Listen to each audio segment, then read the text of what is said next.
that geyser, as they pronounce it, geyser.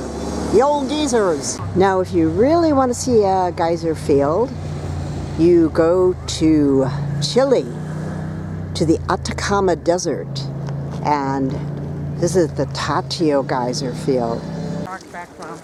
That's one I think that erupts every 6 minutes. It erupted, it's done. It's called Stoker, which is the churn. Geyser, or Geyser, however you choose to pronounce it, is an Icelandic word.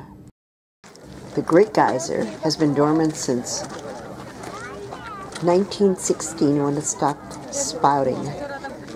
There's another geyser that spouts every 3rd hour or so and blasts a jet of water and steam as high as 60 to 80 meters. I can see the water bubbling on the surface. Come on, Stroker. Do your thing. Oh! Holy moly! Woo! The water is about 100 degrees Celsius. Wouldn't touch it no matter what. That was some explosion. Of course, the bad part of a tour is there's no time to do what these people are doing and hike up to the top.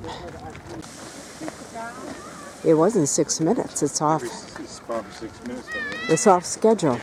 Good colors in this one. Stop that we come to, they have great souvenir shops. Guilfoss Waterfall. And there are paths that you can walk down to. You could see the spray as we were approaching. Very impressive waterfall.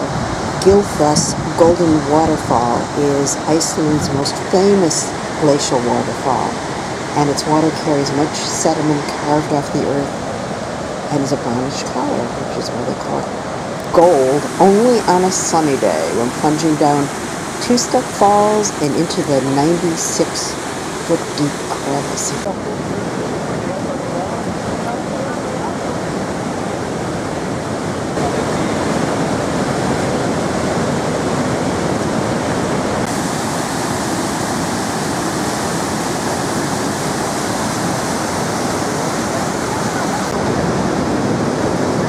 Swarms of busy little beaver people coming up.